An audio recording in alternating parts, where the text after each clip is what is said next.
Bismillahirrahmanirrahim. Assalamualaikum warahmatullahi wabarakatuh. Sepertinya masih belum panas ya. Kita ulang lagi bagaimana sepertinya memang sekali itu kurang. Allah itu sangat suka yang ganjil-ganjil, maka kita coba mengikuti apa yang Allah inginkan. Untuk semuanya, para pemirsa, para miliarder dan calon-calon miliarder dimanapun berada, baik yang berada di rumah maupun yang sedang tugas, ya semoga Allah berkahi aktivitas Anda semua hari ini.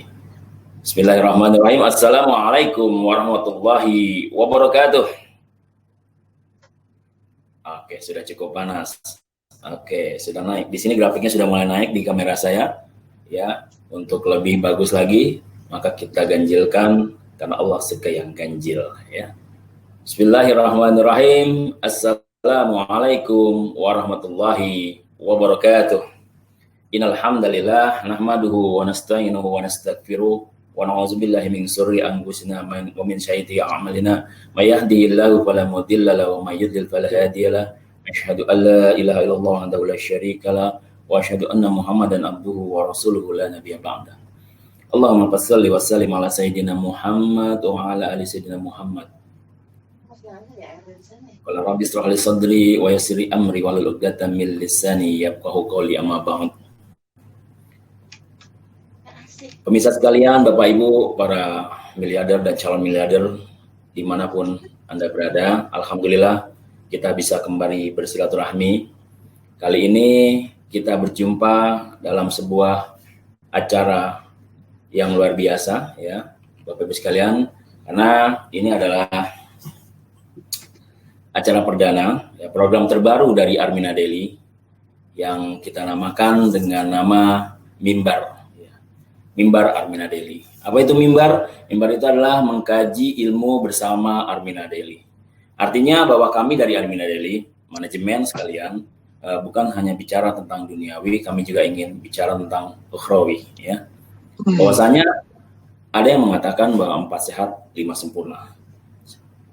Saya yakin Bapak Ibu sekalian sudah banyak mendapatkan nutrisi baik itu dari leader maupun dari perusahaan manajemen tentang bagaimana menjadi seorang miliarder. Maka kami lengkapi kesempurnaan itu dengan 5 sempurnanya. Apa itu? Bahwa hari ini ya kita akan launchingkan, ya kita akan mulai lagi acara sesuatu yang baru untuk Anda semua yang kita namakan tadi Mimbar. Sisi ukhrawinya disentuh Bapak Ibu. Dengan harapan bahwa Bapak Ibu sekalian para miliarder dimanapun Anda berada bisa menjadi seorang miliarder yang sukses dunia dan akhirat. Dan pada kesempatan kali ini, di Jumat yang berkah, kita kedatangan seorang bintang tamu yang luar biasa. Yang saya yakin dan percaya Bapak Ibu sudah sangat mengenalnya. Akrab, familiar sekali buat kita orang-orang Armina Daily maupun Armina Eka Perdana. Siapa beliau? Beliau seorang yang luar biasa. Beliau salah satu guru saya juga. Beliau senantiasa menjadi seorang pembimbing umroh atau juga tour leader yang luar biasa. Beliau juga memberikan pelatihan tour leader. Ya. Beliau seorang yang luar biasa. Ketika berbicara, ya sangat sejuk didengarnya. Siapakah beliau? Mungkin Bapak Ibu sudah sangat mengenalnya. Ya, beliau adalah Ustadz Dev Aryan Yusuf atau yang lebih akrab dikenal dengan Uday. Ya, kalau beliau dengan saya beda tipis ya. 11-12 gitu. Gantengan beliau saya dikit banget ya.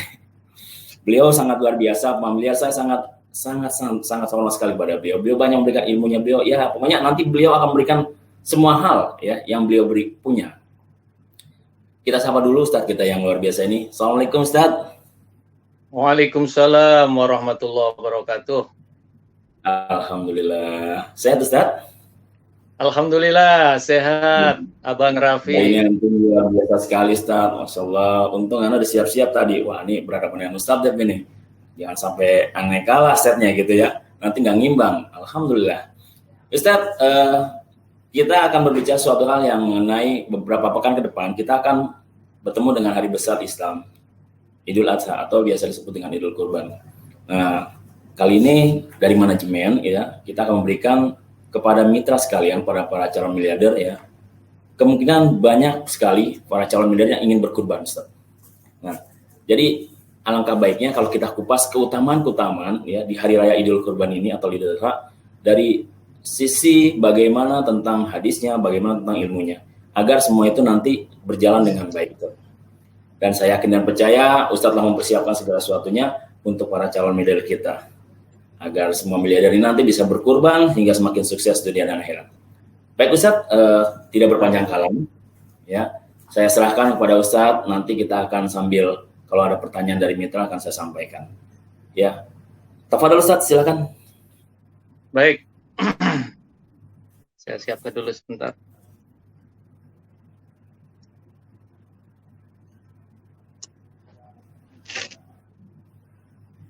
Assalamualaikum warahmatullahi wabarakatuh. Waalaikumsalam warahmatullahi wabarakatuh. Bismillahirrahmanirrahim. Alhamdulillahirabbil alamin. Asyhadu an la ilaha illallah wa asyhadu anna Muhammadar Rasulullah sallallahu alaihi wasallam wa ala alihi wa ashabihi amma ba'du.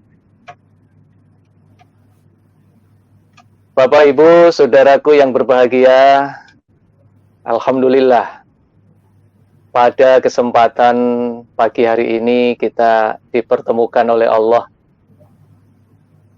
dalam forum yang insya Allah mudah-mudahan penuh keberkahan, diberkahi oleh Allah Subhanahu wa Ta'ala. Pada pagi hari ini, alhamdulillah atas izin Allah, kita bersama-sama memanfaatkan waktu untuk menambah amal ibadah kita, untuk menambah bekal kita,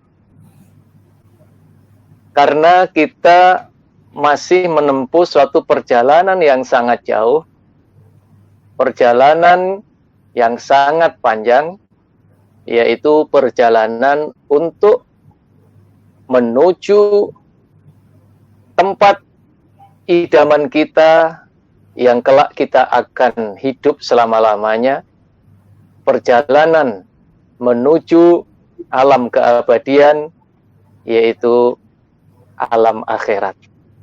Karena di sanalah nanti kita akan tinggal yang sebenar-benarnya. Di sanalah kita akan tinggal yang selama-lamanya. Di sanalah kita akan hidup yang sebenar-benarnya, yaitu di akhirat, di alam akhirat. Nah, untuk menuju perjalanan panjang ini perlu bekal. Jangankan perjalanan panjang menuju akhirat. Ya. Perjalanan di dunia ini saja yang jaraknya masih bisa ditempuh dengan transportasi, apakah transportasi darat, apakah transportasi laut, ya. Itu saja membutuhkan bekal. Kalau kita di dalam perjalanan itu memiliki bekal yang cukup, maka tenang dalam perjalanan itu. Misalnya, bapak-bapak, ibu-ibu, saudaraku semuanya, kita mau pergi ini dari Jakarta ke Surabaya. Ya. Bekal kita cukup. Uang ada. Kartu ATM juga ada isinya. Bukan hanya sekedar kartu saja. Kemudian makanan-makanan kita juga membawa. Nah, maka di dalam perjalanan itu kita akan tenang sekali. Ada apa-apa gampang. Misalnya gagal menggunakan kereta api, ketinggalan kereta api, bisa naik pesawat. Pesawat terbang nggak ada, bisa naik kendaraan yang lain, bis misalnya. Maka kalau bekalnya banyak, kalau bekalnya itu cukup, tenang di dalam perjalanan. Adanya orang di dalam perjalanan itu gelisah, adanya orang di dalam perjalanan itu tidak nyaman, deg-degan terus karena bekalnya nggak cukup, karena bekalnya kurang. Nah itu kalau kita mau menempuh perjalanan di dunia. Nah apalagi kita mau menempuh perjalanan di akhirat. Perjalanan panjang yang sangat jauh, perlu bekal. Bekal kita bukan uang, Bekal kita bukan makanan, bekal kita bukan cek, cash atau apa saja, ya. Benda-benda di dunia ini bukan, tetapi bekal kita adalah amal ibadah, kebaikan-kebaikan yang kita kumpulkan selama kita hidup di dunia ini. Maka alhamdulillah kita saat ini bisa bersama-sama, bisa bertatap muka walaupun melalui media sosial. Nah, ini karena izin Allah. Banyak hari ini orang-orang yang oleh Allah diberikan waktu luang. Banyak hari ini orang-orang yang oleh Allah diberikan kesempatan sehat, tetapi tidak semuanya diberi karunia bisa memanfaatkan waktu untuk mencari ridhonya Allah, mencari rahmatnya Allah, yaitu melalui kajian mimbar pada hari Jumat ini. Bapak Ibu saudaraku yang berbahagia, kalau kita bekerja untuk urusan dunia, maka tidak mungkin dalam waktu 1 detik kita mendapatkan uang yang begitu banyak. Rasa-rasanya berat sekali. Atau mungkin dalam 1 menit, setiap menit mendapatkan uang, juga sangat berat sekali. Bahkan mungkin setiap jam mendapatkan uang, itu juga sangat berat sekali. Tetapi dengan kajian ini, kita sama-sama thalabul ilmi, kita sama-sama bertatap muka dengan niat mengharapkan rahmat Allah, bermuwajahah melalui media sosial ini, maka setiap detiknya dalam 1 jam ke depan, sampai nanti kurang lebih jam 11, setiap detiknya menghasilkan pahala. Setiap detiknya menghasilkan rahmat Allah. Setiap detik yang kita lakukan pada hari ini mendatangkan ridho Allah, mendatangkan kasih sayang Allah. Nah, inilah yang kita perlukan, bekal untuk sangu pulang ke akhirat nanti, dan juga yang kita perlukan untuk perjalanan kita selama di dunia ini. Kita bekerja, kita berdagang, kita berbisnis, semua itu membutuhkan rahmat Allah, membutuhkan kasih sayang Allah, membutuhkan ridho Allah. Nah, inilah saatnya kita dapatkan semuanya. Ketika kita duduk di sini selama kurang lebih 1 jam, maka ibarat rekening setiap detik mengalir kepada kita. Kebaikan, kebaikan, kebaikan, pahala, pahala, rahmat Allah yang begitu luar biasa. Maka jangan ada yang terpaksa, jangan ada yang berat hati, jangan ada yang ya mungkin karena ini nggak enak sama pimpinan, nggak enak sama bos kalau nggak ngikut. Nah, sehingga duduknya niatnya dengan terpaksa. Kita rubah semua niatnya. Ayo niat karena Allah. Niat karena Allah itu seperti apa? Yarjuna rahmatahu. Mengharapkan rahmatnya Allah. Supaya berkah. Keluar dari acara ini semuanya sudah mendapatkan pahala yang berlimpah. Rahmat Allah yang berlimpah. Afdhalu minad dunya wa ma fiha. Sudah mendapatkan lebih baik, lebih utama daripada dunia dan seisinya. Mudah-mudahan Allah meridhoi kita semuanya. Dan mudah-mudahan Allah Subhanahu wa Ta'ala senantiasa melimpahkan kepada kita kesehatan, kekuatan, panjang umur, dan hidayah inayah serta husnul khotimah. Amin. Ya Bapak Ibu saudaraku yang berbahagia, pada pagi hari ini tadi disampaikan oleh Pak Raffi bahwa ini adalah yang perdana di Armina Daily. Semoga bisa istiqomah dan bisa berlanjut rutin. Dan pada kajian yang pertama ini,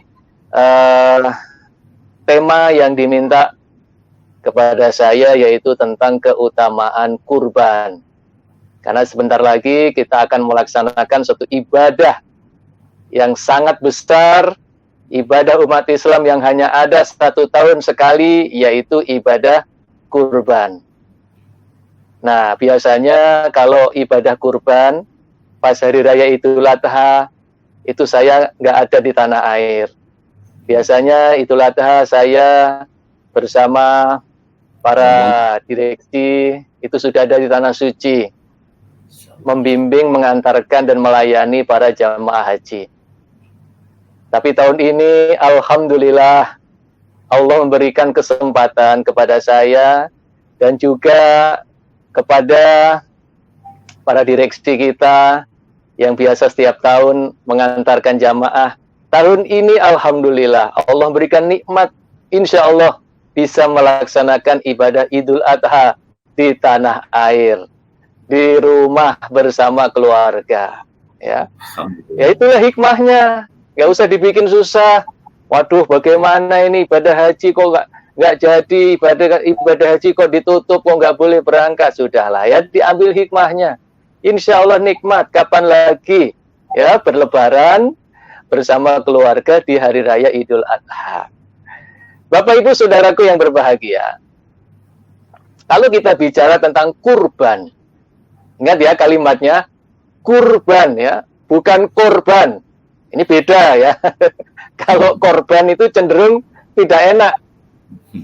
Segala sesuatu pokoknya urusannya yang menjadi korban itu pasti nggak enak. Jadi korban, ya korban apa lah? Korban fitnah, korban adu domba, korban kecelakaan, korban naudzubillah min dzalik. Ini bukan korban, tapi kurban. Ya, kalau dalam penulisan bahasa Arab itu pakai qaf. Pakai qaf, kemudian di dhammah, lalu ra sukun, kurban. Ya, kalau penulisan Latinnya bisa pakai K boleh, KURBAN, atau pakai Q juga boleh. QURBAN, kurban. Apa sih artinya kurban itu? Secara bahasa, Bapak Ibu Saudaraku yang berbahagia, kurban. Kurban itu artinya adalah pendekat. Ya. Dari kata koroba, dekat. Nah, kurban itu artinya pendekat. Kita melakukan sesuatu agar kita lebih dekat. Ya. Lebih dekat kepada siapa? Lebih dekat kepada yang menciptakan diri kita, yaitu Allah Subhanahu wa Ta'ala. Bapak Ibu Saudaraku yang berbahagia, dalam waktu 1 tahun 12 bulan, yang setiap bulannya ada 30 hari, 31 hari, setiap hari kita selalu berusaha melakukan ibadah-ibadah, kita melakukan upaya-upaya untuk mendekatkan diri kepada Allah. Dengan sholat kita, dengan puasa kita, dengan sedekah kita, dengan baca Quran kita, dengan berzikir kita, ini upaya untuk mendekatkan diri kepada Allah, agar kita lebih dekat kepada Allah. Dengan melaksanakan ibadah umroh, melaksanakan ibadah haji. Nah, dalam waktu 1 tahun ini ada satu momen khusus. Ada satu momen khusus, ada satu ibadah khusus, yang ini adalah merupakan wujud nyata, bukti nyata, puncak daripada upaya kita seorang hamba untuk mendekatkan diri kepada Allah, yaitu dengan melaksanakan kurban. Ya, maka disebut kurban, artinya apa? Pendekat. Bapak Ibu Saudaraku yang berbahagia, kalau kita ditanya, sebenarnya kurban ini sudah ada sejak kapan sih? Nah, jadi kurban ini sebenarnya sudah ada sejak kapan sih? Maka kebanyakan kita akan menjawab, oh, kurban itu sejak zaman Nabi Ibrahim yang akan menyembelih putranya, yaitu Ismail. Nah, padahal Bapak Ibu Saudaraku yang berbahagia, kurban itu sudah ada sejak zaman Nabi Adam. Sejak zaman Nabi Adam itu sudah ada kurban. Coba buka surat Hud. Idh qarraba kurbanan fatukubbila min ahadihim. Nah, ceritanya begini. Jadi Nabi Adam itu pada masa itu ya diberi oleh Allah karunia keturunan yang banyak. Dengan cara salah satunya adalah setiap ibu Hawa melahirkan itu selalu kembar. Setiap melahirkan kembar, dan kembarnya sepasang, laki-laki perempuan. Melahirkan lagi kembar, laki-laki perempuan.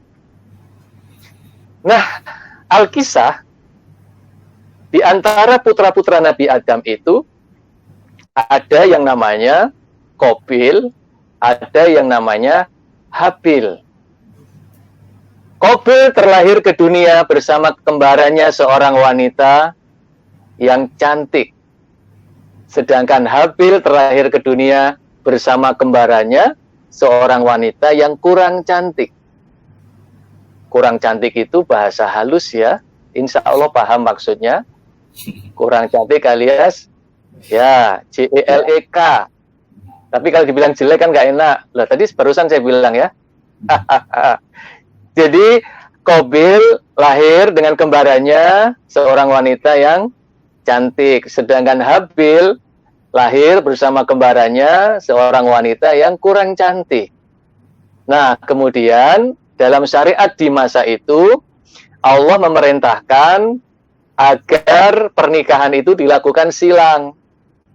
Ya, jadi supaya tidak menikah dengan yang sama-sama satu rahim, atau supaya tidak menikah dengan kembarannya, maka disilang.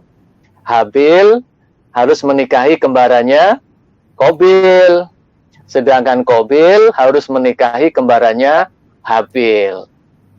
Bapak Ibu Saudaraku yang berbahagia, yang menjadi permasalahan adalah Habil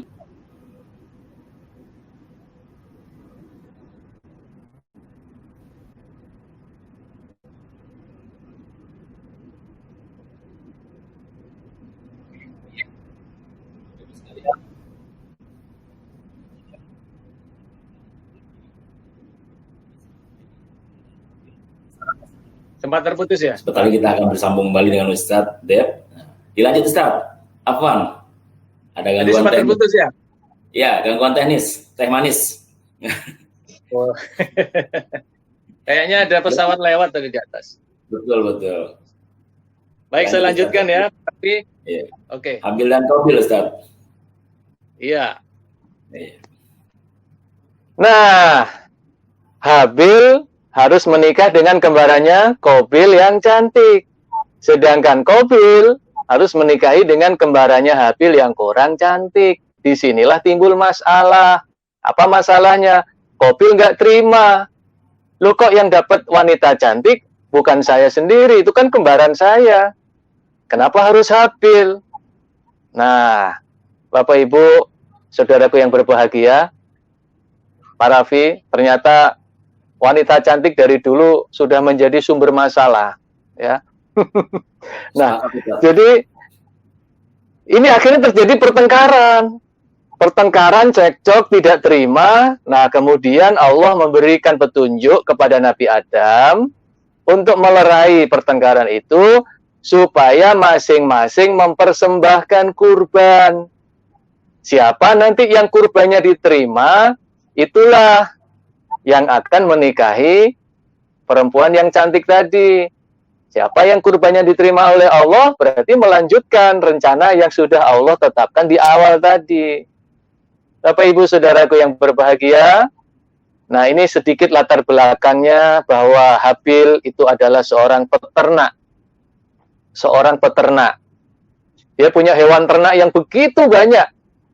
Sedangkan Qabil adalah seorang petani. Dia punya hasil pertanian juga yang sangat banyak. Akhirnya ditentukanlah kapan saatnya pelaksanaan kurban tersebut.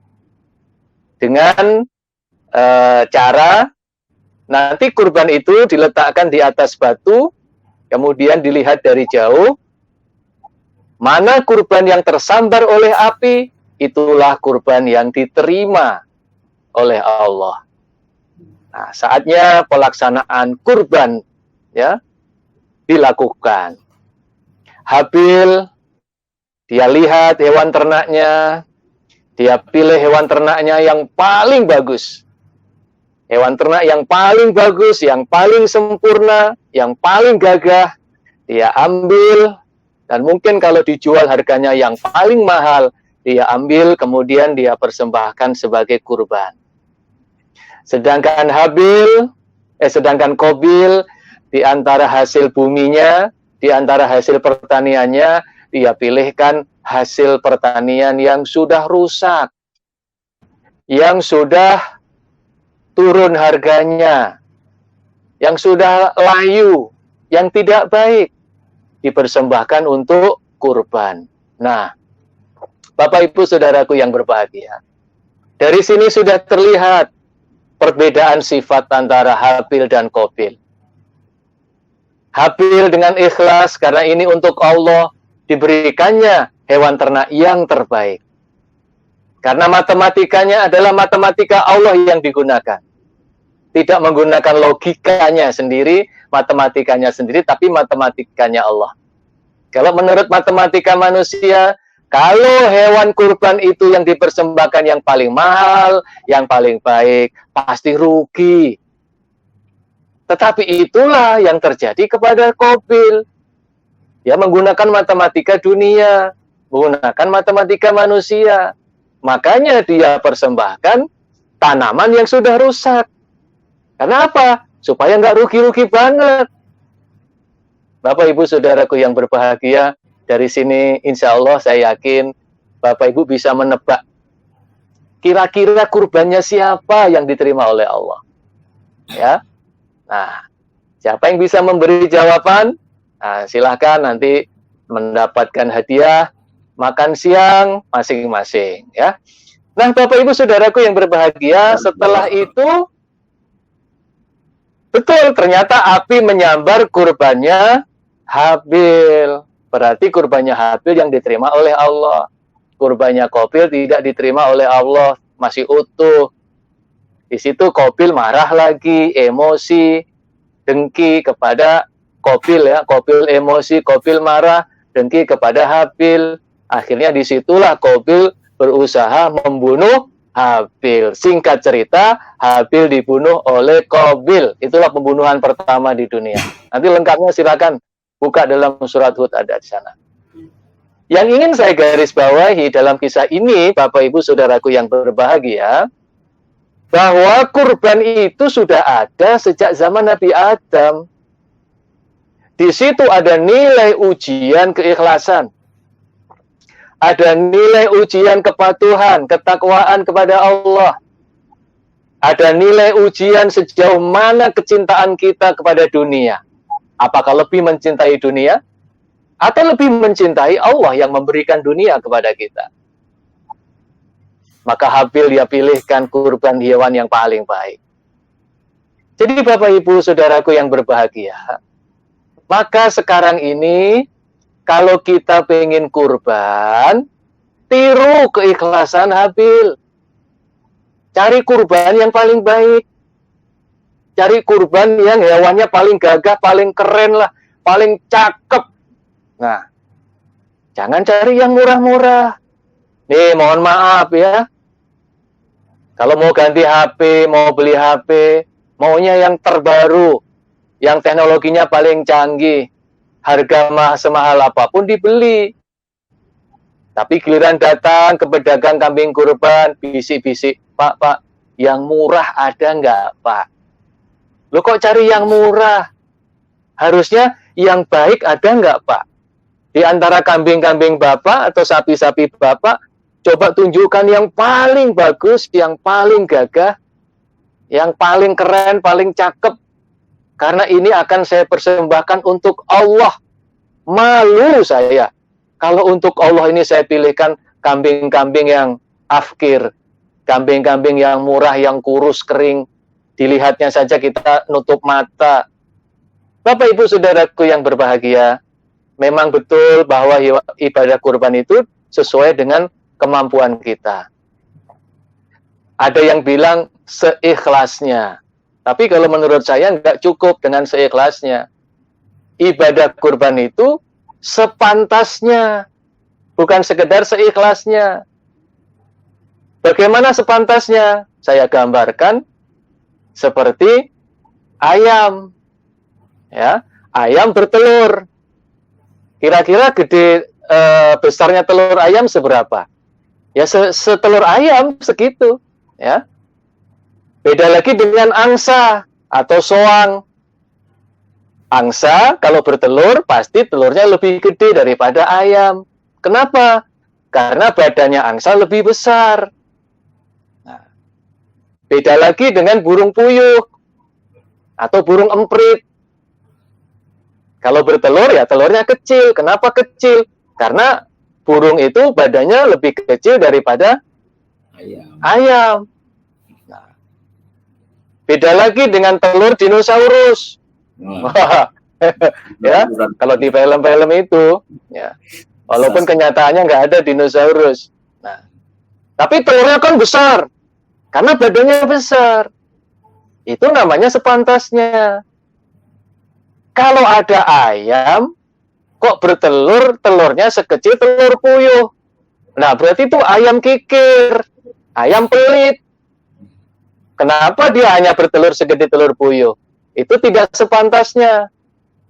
Ada angsa soang bertelur, telurnya hanya segede telur ayam.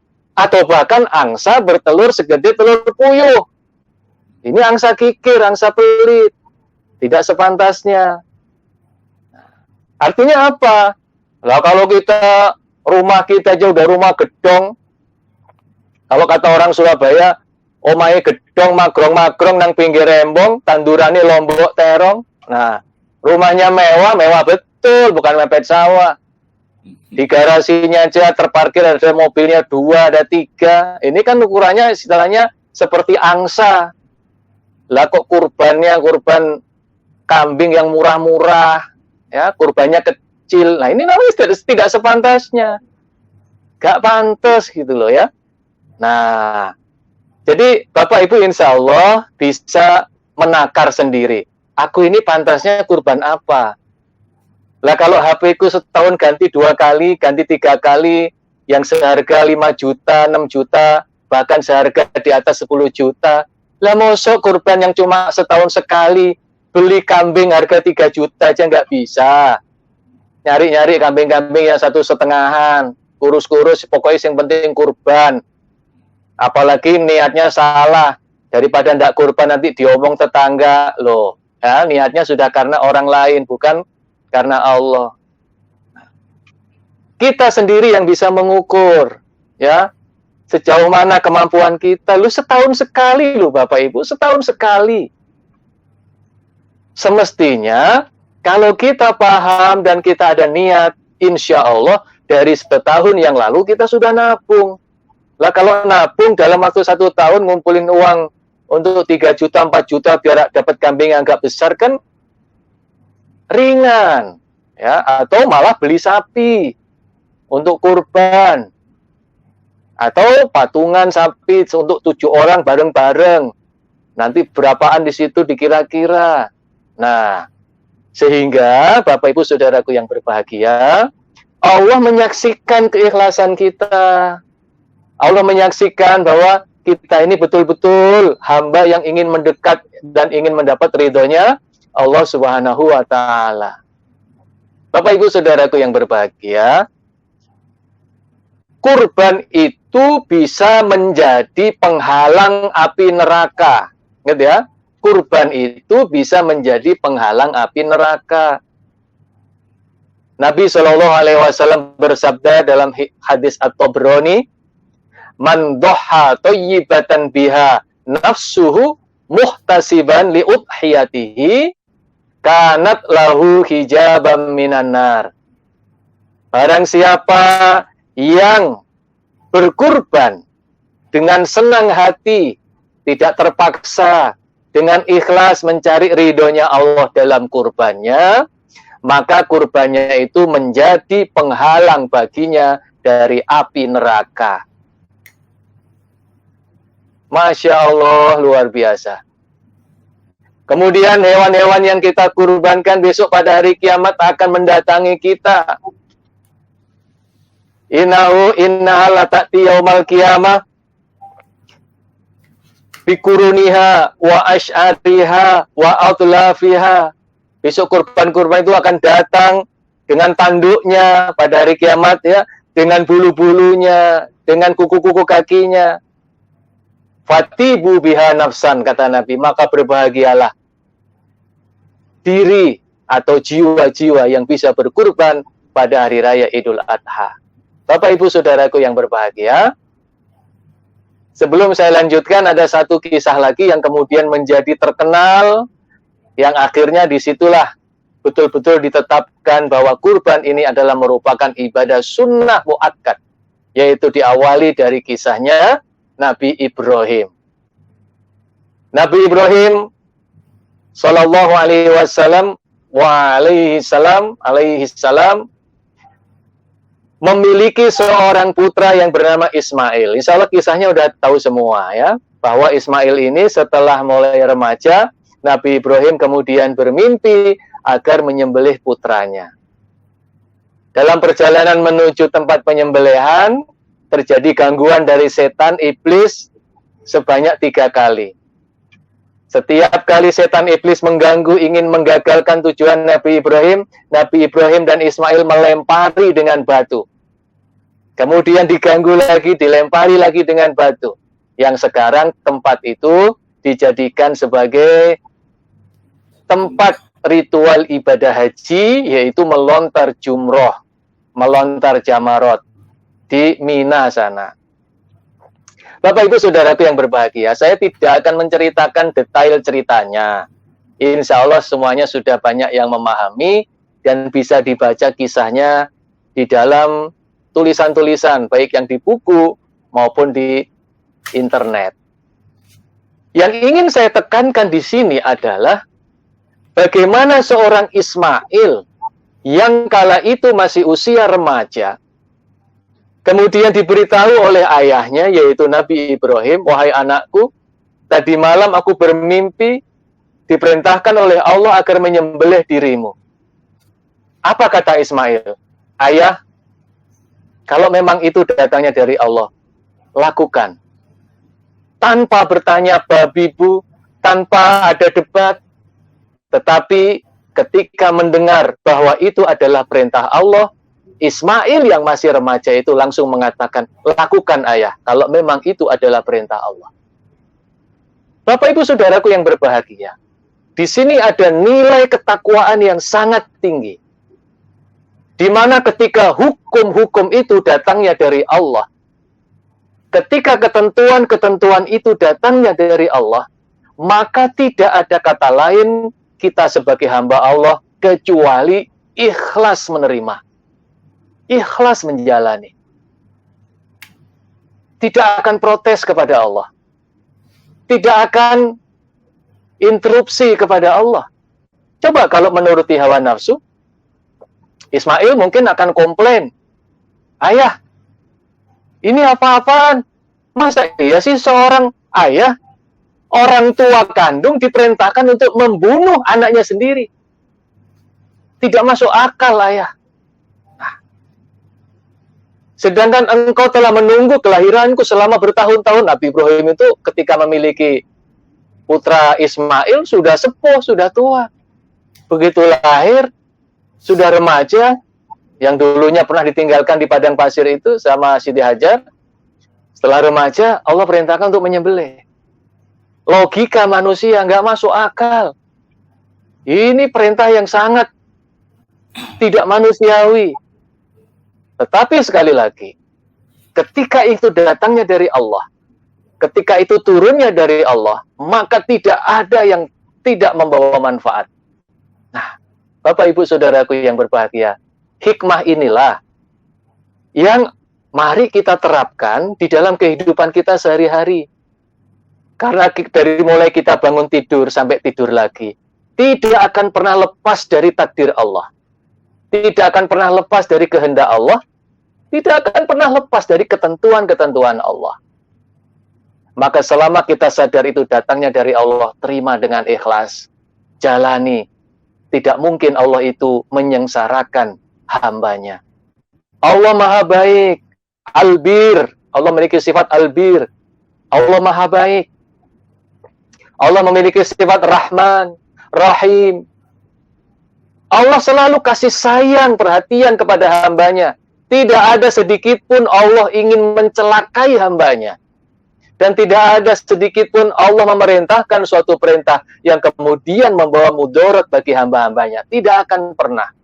Maka walaupun secara lahiriah saat itu perintahnya adalah menyembelih Ismail, tapi yang dilihat oleh Nabi Ismail dan dilihat oleh Nabi Ibrahim bukan perintahnya, tetapi siapa yang memerintah?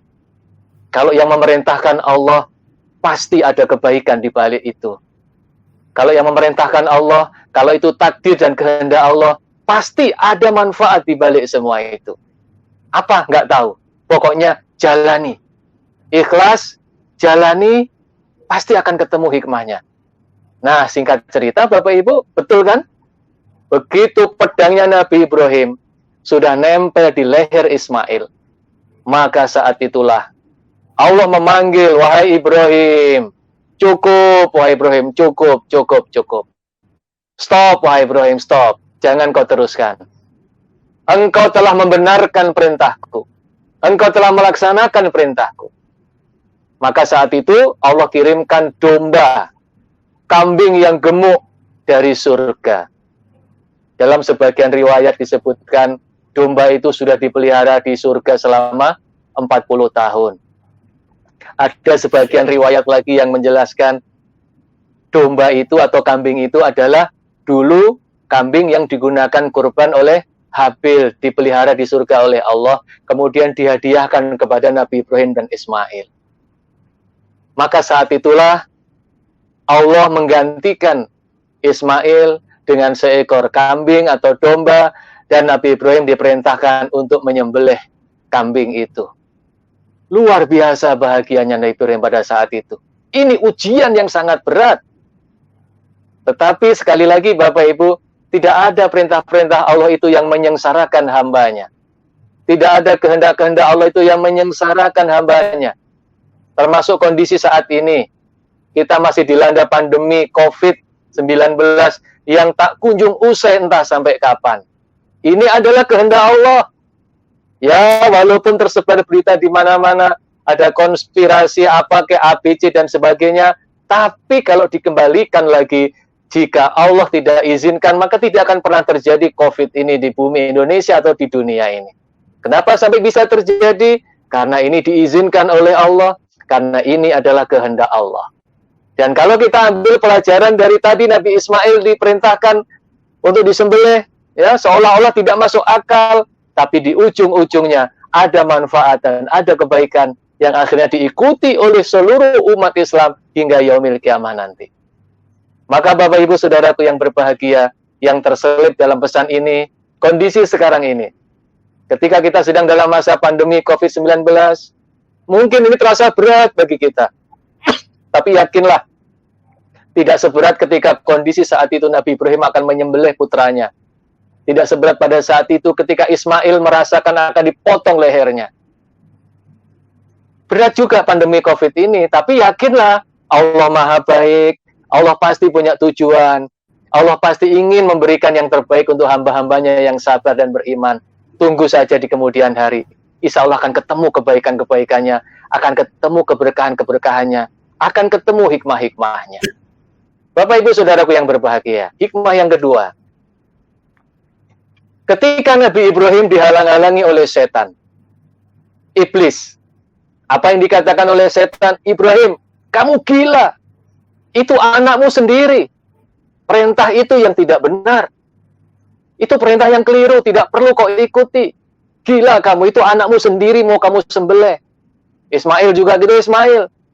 Kamu apa sudah tidak waras? Lehermu mau dipotong oleh ayahmu. Nah, iblis itu senengannya, Bapak Ibu, karakternya adalah membisikkan segala sesuatu yang seolah-olah masuk akal. Seolah-olah masuk akal. Tapi sejatinya itu menentang kehendaknya Allah. Maka pada saat itu Nabi Ibrahim melawan. Walaupun secara manusiawi masuk di akal Nabi Ibrahim. Benar juga ya. Edian ini ya. Gila ini perintah ini. Orang tua suruh nyembelih anaknya. Tapi itu dilupakan oleh Nabi Ibrahim. Nabi Ibrahim lebih mengutamakan keyakinan kepada Allah. Bahwa kalau Allah sudah perintahkan, pasti akan membawa kebarokan. Sehingga iblis dilempari dengan batu. Sampai minggat iblis pergi. Digoda kedua kali, dilempari batu lagi. Iblisnya pergi, dilempari sampai digoda sampai ketiga kali. Dilempar batu lagi, iblis pergi, iblis kabur. Nah, apa hikmah di balik ini semua Bapak Ibu? Yang berkaitan dengan kurban. Saya yakin tidak menutupi saya, Bapak, Ibu, saudaraku semuanya, ketika hendak berkurban, ada rasa berat di dalam hati. Ada rasa berat.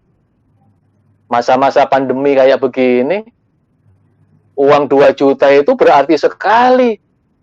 Uang 2 juta itu nilainya sangat berarti untuk kebutuhan hidup sehari-hari. Sementara pemasukan juga belum menentu. Nah, ngapain kurban? Seolah-olah masuk di akal. Masuk akal, logis sekali. Nah, tapi Bapak Ibu yakinlah, kalau kita bisa melawan ini semua, bismillah. Seperti yang dilakukan oleh Nabi Ibrahim, menjalankan perintahnya Allah. Nah, kita juga begitu, walaupun ini sunnah, tapi sunnah muakkad, sunnah yang sangat dikuatkan. Dan hanya kesempatan setahun sekali, kenapa tidak? Bismillah. Kadang-kadang sudah pegang uang 2 juta, sudah datang ke tukang kambing, di tengah jalan setan datang bisikin, lu mau makan apa? Lagi cari duit susah. Sudahlah, ini buat makan saja. Anakmu nanti makan apa? Padahal ini sudah disiapkan, ini cuma beli kambing. Nah, maka kalau ada bisikan yang seperti itu, lempari dia dengan batu. Ya, kalau yang membisikkan seperti itu ada teman kita, lempari dia dengan batu. Ya, istilahnya guyonannya seperti itu. Lawan itu, jangan diikuti. Dalam hal kurban ini, bismillah. Ketika Bapak Ibu sudah niat bulat, bismillah. Jangan dipengaruhi, jangan biarkan ada pengaruh-pengaruh yang menggagalkan niat Bapak Ibu. Seperti semangatnya Nabi Ibrahim menjalankan perintah Allah, mengusir iblis, mengusir setan, sehingga terlaksana perintah Allah tersebut. Kemudian dalam lingkup luasnya, seringkali kita sudah punya niat baik. Baik itu untuk ibadah ritual, misalnya sholat sunnah, sholat duha, atau sholat tahajud, atau baca Quran, atau mau taklim di mana begitu ya, atau berzikir, tetapi tiba-tiba niat itu gagal di tengah jalan gara-gara apa? Masuk bisikan-bisikan setan, pengaruh-pengaruh setan yang membelokkan kita sehingga tidak jadi melakukan niat baik itu. Maka itu harus dilawan. Harus dilawan sebagaimana semangatnya Nabi Ibrahim melawan gangguan-gangguan iblis pada saat itu. Kita sudah niat mau sedekah, membantu anak yatim. Kita sudah siapkan uang untuk diserahkan pembangunan masjid. Kita sudah siapkan sedekah untuk kita serahkan kepada lembaga-lembaga pendidikan, amal jariah kita. Tapi di tengah jalan kadang-kadang ada saja gangguan, ada saja bisikan yang akhirnya nggak jadi kita serahkan uang itu, malah kita gunakan untuk yang lain. Maka disinilah Bapak Ibu, hikmah dari pelaksanaan kurban ini adalah semangat kita untuk melawan semua godaan, gangguan yang menggagalkan niat baik kita. Karena iblis tidak ridho. Demi Allah, iblis itu nggak ridho, setan nggak ridho kalau kita masuk surga. Iblis setan nggak ridho kalau kita mendapatkan rahmat Allah. Iblis setan nggak ridho kalau kita diampuni oleh Allah. Maka digagalkan niat baik kita, niat taubat kita, niat sedekah kita, termasuk niat kurban kita. Kita lawan yuk, rame-rame kita lawan setan iblis. Kita kurban yang sebanyak-banyaknya. Kita kurban dengan hewan kurban yang sebaik-baiknya. Biar celaka iblis berteriak, menangis dengan kegagalannya, menggoda manusia. Bapak Ibu Saudaraku yang berbahagia, oleh karena itu, mari dalam kesempatan yang sangat baik dan berbahagia di tahun ini, kita wujudkan hewan kurban. Kita wujudkan, kita bisa berkurban sebagai wujud kecintaan kita kepada Allah. Ada 3 poin sebagai penutup kajian kita pada pagi hari ini. Manakala kita bisa mewujudkan hewan kurban, yang pertama, itu adalah merupakan bukti keberhasilan kita mengalahkan cinta dunia, mengalahkan hubud dunia. Tidak ada insya Allah kurban itu yang tidak berat. Pasti berat karena mengeluarkan sebagian harta kita. Tetapi kalau kita bisa melawan itu, maka terbukti bahwa kita lebih mencintai Allah daripada dunia, daripada harta kita. Karena kita sadar Harta kita juga datangnya dari Allah. Kita dapat rezeki juga rezeki dari Allah. Kenapa kalau kita kembalikan sebagian kepada Allah, kita berikan yang terbaik untuk Allah, kita nggak mau? Nah, maka ketika kita sudah bisa melaksanakan kurban, kita sudah bisa mengalahkan hubbud dunia, cinta dunia. Kita kalahkan itu. Lalu terus gimana Pak Ustadz? Berat sekali. Makin berat, makin besar pahalanya. Bapak Ibu, saya gambarkan. Kalau orang kaya, duitnya banyak, membeli seekor sapi sendirian, dia tidak mikir panjang, ringan, duitnya banyak. Tetapi seorang pengusaha kecil, seorang pegawai harian, dia ingin mewujudkan seekor kambing saja, perjuangannya luar biasa. Menabung sampai setahun, kemudian dia belain untuk menahan dulu keinginan pribadinya, sehingga terwujud seekor kambing, tapi dengan perjuangan yang sangat berat. Maka perjuangan yang berat itu menjadi tambahan nilai pahala baginya. Sama kalau kita sodakoh, ya, Bapak Ibu, kalau orang kaya sodakoh 100.000 ringan. Tapi bagi orang yang nggak punya duit, kadang-kadang sodakoh 10.000 saja berpikir berkali-kali. Tapi ketika itu bisa dilawan, berarti dia berhasil, luar biasa. Nah, kalau saat ini kita merasa berat untuk melaksanakan kurban, kesempatan itu untuk dilawan. Ketika kita berhasil melawan itu, luar biasa. Allah akan sangat mencintai kita dan sangat menghargai pengorbanan yang sudah kita lakukan, dan Allah tidak akan tinggal diam. Pasti akan diganti oleh Allah dengan rezeki yang berlimpah. Yang kedua, itu yang pertama, keberhasilan mengalahkan cinta dunia. Yang kedua, Bapak Ibu Saudaraku yang berbahagia, ketika kita berkurban, maka itu adalah bukti bahwa kita telah mencintai Rasulullah. Kenapa? Karena ini adalah sunnah Rasulullah. Ini adalah sunnah yang ditekankan oleh Rasulullah Shallallahu Alaihi Wasallam. Bahkan dalam sebagian riwayat, beliau melarang umatnya yang tidak berkurban untuk mendekati tempat sholat Idul Adha. Jangan dekat-dekat, karena kalian termasuk orang-orang yang tidak mencintai sunnahku. Meremehkan, Allah hitung sunnah aja kok, enggak dosa. Loh iya, tapi kalau itu kita bisa melakukan sunnah, tapi kita bisa menjalankan, berarti bukti cinta kita kepada Rasulullah. Man ahya sunnati faqad ahabbani. Barang siapa yang mencintai sunnahku, menghidupkan sunnahku, berarti dia cinta kepadaku. Wa man ahabbani kana ma'i fil jannah. Ketika dia cinta kepadaku, dia akan bersamaku masuk ke dalam surga. Maka ketika kita bisa berkurban, itu berarti kita sudah membuktikan cinta kita kepada Rasulullah.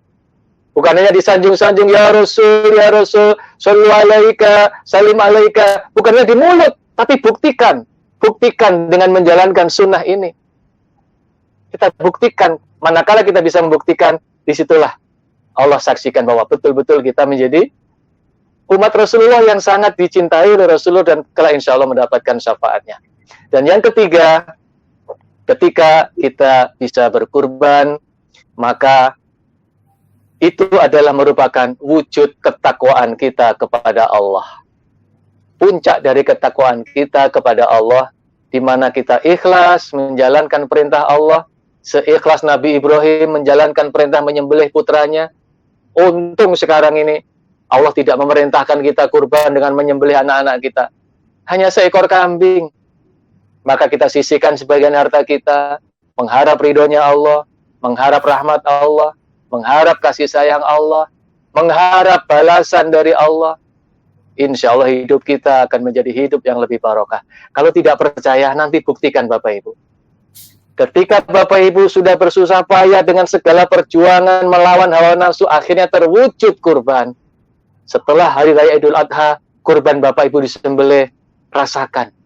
Ada kebahagiaan tersendiri yang susah untuk diungkapkan dengan kata-kata. Dan susah untuk digambar atau dilukiskan dalam bentuk apapun.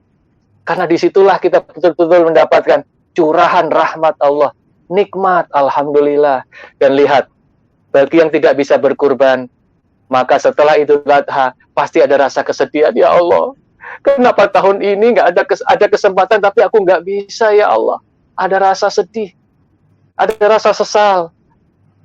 Lah maka mudah-mudahan lah ya, kalau memang masih ada yang seperti itu, tahun depannya diberi umur panjang oleh Allah, dan mudah-mudahan tahun depan bisa melaksanakan ibadah kurban. Amin. Kondisi pandemi ini jangan menghalangi niat baik kita untuk membuktikan cinta kita kepada Allah. Makin berat, makin besar pahalanya. Mudah-mudahan semuanya kita bisa menjalankan ibadah kurban ini dengan sepantasnya dan dengan ikhlas mengharap ridho Allah Subhanahu wa taala. Itu saja Bapak Ibu saudaraku yang berbahagia yang bisa saya sampaikan dalam kesempatan yang singkat ini. Ya, karena sesaat lagi bagi kaum laki-laki juga akan segera mempersiapkan diri untuk melaksanakan ibadah sholat Jumat. Kurang lebihnya mohon maaf yang sebesar-besarnya. Terima kasih. Assalamualaikum warahmatullahi wabarakatuh. Waalaikumsalam warahmatullahi wabarakatuh. Ustaz, apa Ustaz? Iya Pak Rafi. Mungkin bisa sedikit disampaikan Ustaz untuk menguat dalil tentang berkurban untuk lebih menguatkan kita. Tadi Ustaz bagi banyak hikmah sekali yang disampaikan. Mungkin sedikit sekali ya waktunya bisa disampaikan dalil-dalil tentang kurban agar lebih menguatkan kepada para mitra-mitra kita Ustaz. Sedikit saja mungkin nanti juga 1-2 pertanyaan Ustaz. Buat mitra-mitra mungkin ada kita kasih 1 atau 2 orang ya Ustaz ya untuk yang bertanya sambil Ustaz menjelaskan pertanyaannya. Baik. Silakan Ustaz untuk dijelaskan dalilnya tentang berkurban. Baik Pak Raffi, tadi sudah saya singgung satu dalil ya. Man doha thayyibatan biha nafsu muhtasiban li udhiyatihi kanat lahu hijabam minan nar. Barang siapa yang berkurban dengan senang hati, lagi mengharapkan rahmat Allah, mengharapkan pahala dari kurbannya itu, maka kurbannya akan menjadi penghalang dari api neraka. Itu yang pertama. Kemudian yang kedua, Nabi SAW bersabda, ma'amila adamiyun min amali yaumin nahr ahabba ilallah min ihraqid dam. Tidak ada amal anak Adam, ya, amal manusia pada hari nahar Idul Adha yang paling dicintai oleh Allah kecuali ihraqid dam, mengalirkan darah, maksudnya menyembelih hewan kurban. Innaha la ta'ti yaumal qiyamah bikuruniha wa asy'ariha wa atlafiha. Kurban itu besok di hari kiamat akan didatangkan kepada yang berkurban dengan tanduknya, dengan bulunya, dengan kuku kakinya. Wa inad dama la yaqa'u minallah bimakan qabla ayyaqa minal ard. Dan darah hewan sembelihan kurban itu sebelum sampai di bumi maka sudah sampai di sisi Allah, sudah diterima oleh Allah.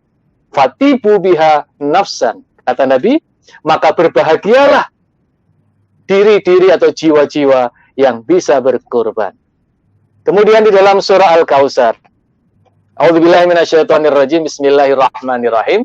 Inna a'tainakal kautsar fasholli li rabbika wanhar. Sesungguhnya kami akan diberi oleh Allah telaga Kautsar. Lalu dalam lanjutan ayat itu, fasholli li rabbika wanhar. Fasholli maka salatlah di Idul Adha nanti li rabbika pada Tuhanmu wanhar dan menyembelihlah. Inna syani'aka huwal abtar. Sesungguhnya orang yang membenci sunahmu, dia adalah orang yang putus dari kebaikan. Putus kebaikannya, putus dari rahmat Allah. Nah, Bapak Ibu Saudaraku yang berbahagia, itu saja kira-kira Pak Raffi ya, supaya karena waktunya sangat terbatas. Nanti kapan-kapan bisa disambung lagi, lebih banyak lagi dalil-dalil tentang kurban. Baik Ustaz, jazakallahu khairul katsir atas semua yang telah disampaikan, baik itu hikmahnya maupun dalilnya sangat jelas sekali. Ya, kita berdoa bersama, mudah-mudahan Allah berikan kemampuan kepada kita semua, kepada para mitra-mitra Armina Daily untuk bisa berkurban di tahun ini. Hingga insya Allah semakin berkah hidupnya, semakin berkah usahanya, juga semakin bisa menjadi jutawan atau miliarder yang sukses di dunia wal akhirah. Ustaz. Sekali lagi, Ustaz, terima kasih jazakallahu khairan katsir telah mau hadir bersedia dengan ilmunya. Mudah-mudahan Allah balas dengan hal yang luar biasa. Dan terakhir kali Ustaz, untuk lebih melengkapi, kami mohon Ustaz untuk bisa memberikan doa penutup agar acara hari ini lebih mau berkah. Tafadhol Ustaz. Ya. Mari sejenak kita rendahkan hati untuk berdoa kepada Allah. Namun sebelumnya izinkan kami sedikit memberikan informasi Bapak Ibu semuanya bahwa insya Allah pada tanggal 25 Juli nanti kita akan mengadakan muhasabah akbar melalui online. Insya Allah saya sendiri, kemudian Kiai Haji Agus Darmawan, Ustadz Fauzi Ihsan, dan juga akan dihadiri insya Allah oleh Ibunda Direksi kita, Ibunda Hajah Darneli Guril. Maka bagi yang ingin mengikuti muhasabah ini, karena selagi kita masih hidup, kita harus sering muhasabah diri agar kelak ketika dihisab di sisi Allah sudah beres semua. Boleh silakan nanti menghubungi kontak yang sudah ada di banyak media sosial. Ayo ikuti muhasabah akbar tanggal 25 Juli jam 8 malam. Dan bagi Bapak Ibu Saudaraku yang berbahagia, yang ingin mengikuti kajian saya setiap hari jam 6 pagi, boleh gabung di grup WA Lentera Kolbu Channel. Mudah-mudahan bermanfaat. Bismillahirrahmanirrahim. Alhamdulillahirabbil alamin. Allahumma shalli wa sallim wa barik ala nabiyyina wa habibina wa syafi'ina Muhammad. Allahumma inna nas'aluka bi anna nasyhadu annaka antallah la ilaha illa anta al-ahad as-samad alladzi lam yalid wa lam yulad wa lam yakul lahu kufuwan ahad. Allahumma inna na'udzubika minan nifaq wa su'il akhlaq wa dhaikil arzaq. Allahumma a'inna ala dzikrika wa syukrika wa husni ibadatik. Allahumma inna nas'aluka bismikal makhzun wal maknun ya badi'as samawati wal ardi ya dzal jalali wal ikram an taghfir lana dzunubana wa kaffir anna sayiatina an taghfir lana dzunubana wa tarhamana wa anta ja'ala lana min umurina farajan wa makhrajan wa antarzuqana min haitsu nahtasib wa min haitsu la nahtasib. Ya Allah, ya Rahman, ya Rahim, Engkau yang maha mengatur segala urusan di langit dan bumi ini, ya Allah.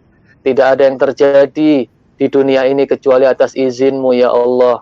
Ya Rahman, ya Rahim, bimbing hati kami, ya Allah, agar senantiasa ridho, ikhlas menjalani apapun kehendak-Mu, ya Allah. Beri kesabaran dan ketabahan kepada kami, ya Allah, hingga kami menemukan hikmah, hingga kami menemukan manisnya kehendak-Mu, hingga kami menemukan indahnya pertolongan-Mu di kemudian hari, ya Allah. Ya Allah, ya Rahman, ya Rahim, kami bangsa Indonesia ini khususnya, ya Allah, dalam kehidupan kami saat ini banyak sekali ujian-ujian yang kami rasakan dengan adanya wabah pandemi corona ini, ya Allah. Ya Rahman, ya Rahim, bagi saudara-saudara kami yang saat ini sedang kesulitan ekonomi, berikan jalan keluar, ya Allah. Bimbinglah saudara kami, tunjukkan jenis usaha-usaha yang membawa rezeki yang banyak, yang berkah, yang manfaat, yang barokah, ya Allah. Ya Allah, ya Rahman, ya Rahim, wabil khusus Arminarika Group, Arminarika Perdana, dan Arminarika Daily, ya Allah, ya Rahman, ya Rahim, berikanlah kekuatan, kemampuan, jadikanlah sebagai perusahaan yang bisa memberikan kesejahteraan sebanyak-banyaknya kepada hamba-hamba-Mu, ya Allah. Izinkan perusahaan ini, ya Allah, ya Rahman, menjadi jalan rezeki, menjadi saluran rezeki bagi sebanyak-banyaknya hamba-Mu, ya Allah. Ya Allah, ya Rahman, ya Rahim, innaka ala kulli syai'in qadir. Takdirkan kami, ya Allah, izinkan kami pada event kurban tahun ini, kami bisa mewujudkan cita-cita kami, mempersembahkan hewan kurban yang terbaik untuk-Mu, ya Allah. Ya Allah, ya Rahman, ya Rahim, hanya Engkau yang mampu memberikan karunia kepada hamba-Mu ini, ya Allah. La haula wa la quwata illa billah. Hasbunallah wa ni'mal wakil, ni'mal maula wa ni'man nasir. Rabbana atina fid dunya hasanah wa fil akhirati hasanah wa qina adzabannar.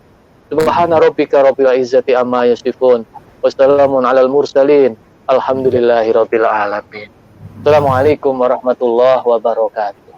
Waalaikumsalam warahmatullahi wabarakatuh. Amin ya amin ya rabbal alamin. Demikianlah